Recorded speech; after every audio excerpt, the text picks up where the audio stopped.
खबरें जो आपको सीधे जोड़ती हैं हमसे, जिनका आपकी जिंदगी पर होता है सीधा असर। खबरों की वही तस्वीर, बिना बदले बिना डरे, जज्बा सच का लिए, सच दिखाते हैं।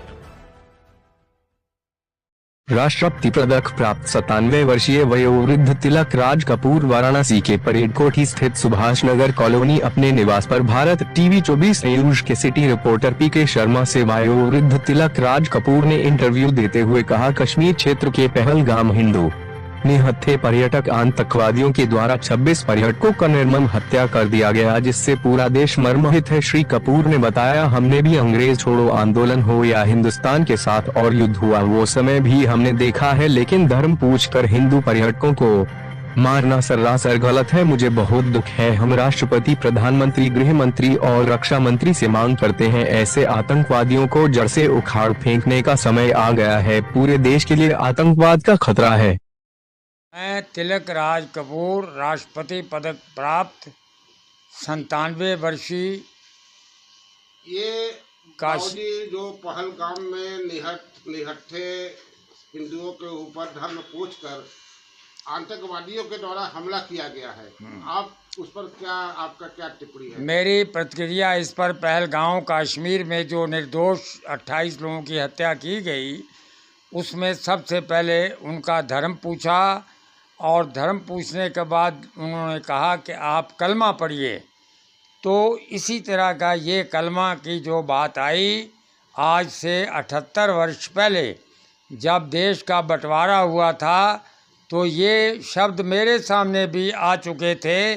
उस वक़्त मेरी आयु 19-20 वर्ष की थी और मुझे भी वहाँ कबायलियों ने, मेरे परिवार को, मेरे साथ लगभग 60-70 लोग और थे, सभी से ये कहा गया कि आप कलमा पढ़िए, कलमा पढ़कर आप मुसलमान अपने धर्म को छोड़कर आप इस्लाम धर्म को कबूल कर लीजिए।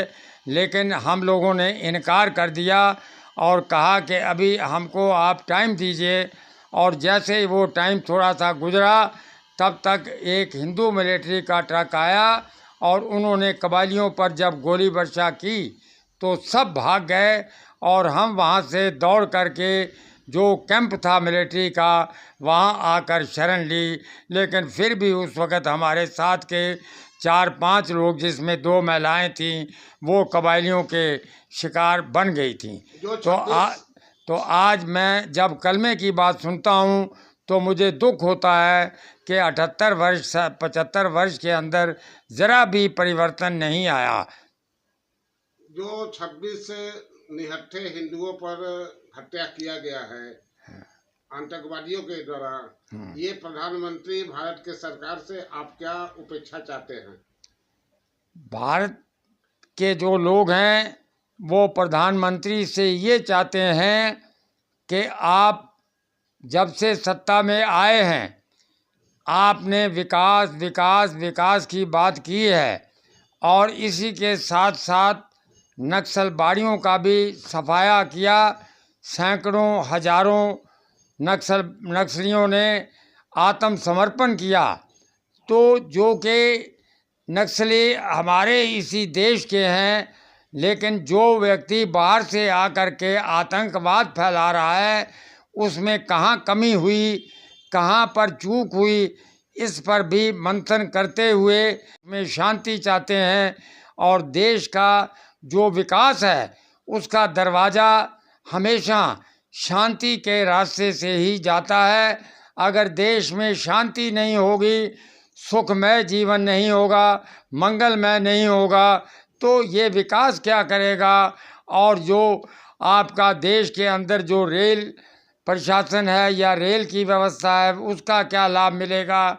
या यहाँ काशी में रोप का व्यवस्था की जा रही है, ये रोप का व्यवस्था हो या सड़कों की व्यवस्था हो, ये सब चीज़ नगण्य हैं। उससे पूर्व हमें शांति की ज़रूरत है। जो आम नागरिक है, मैंने अंग्रेज़ों का वक्त भी देखा, अंग्रेज़ों की लड़ाई में मैंने हिस्सा भी लिया, संघर्ष में, और मुझे सज़ा भी मिली। और उसके बाद मैंने जो सपने देखे थे कि आज़ादी के बाद हम लोग सुखमय जीवन गुजारेंगे, लेकिन जब से देश का बंटवारा हुआ, हमारे पड़ोसी देश कोई ना कोई खुराफात करते हुए हमेशा हमें नुकसान पहुंचाते हैं। तो क्या कोई ऐसा इलाज नहीं है, कोई ऐसा रास्ता नहीं है कि उनकी आत्मा को, उनके मन को, उनके दिल को हम बदल सकें? ये प्रधानमंत्री के द्वारा जो है पाकिस्तान के ऊपर जो है आर्थिक संकट, जैसे राफेल हवाई जहाज को बंद कर देना, सिंधु नदी को बंद कर देना, अन्य कई तरह के इन्होंने बंद किया है। इस पर क्या प्रभाव पड़ेगा पाकिस्तान के ऊपर? इस पर बहुत बुरा प्रभाव पड़ेगा।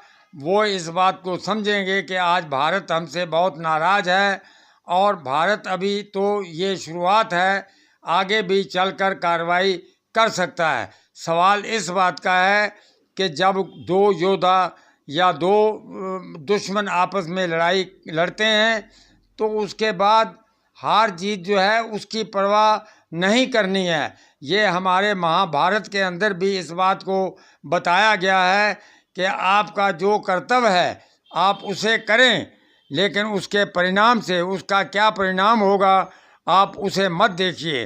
तो आज की तारीख में हमारे ऊपर पाकिस्तान की तरफ से जो अत्याचार हो रहा है, जो हमारे आम जनता को वो काल के गाल में भेज रहे हैं, वो बेचारे जो एक यात्री थे जिनके मन में ये था कि हम कश्मीर की वादी में जाकर के, स्वर्ग की वादी में, लेकिन वो आनंदित नहीं हुए, वो स्वर्ग नहीं हुआ, बल्कि वो काल का मुंह उनके सामने काल की गाल आ गई, और वो काल में समा गए निर्दोष लोग। मैं उनको भी श्रद्धांजलि दे करके उनकी आत्मा के लिए भी शांति करता हूँ।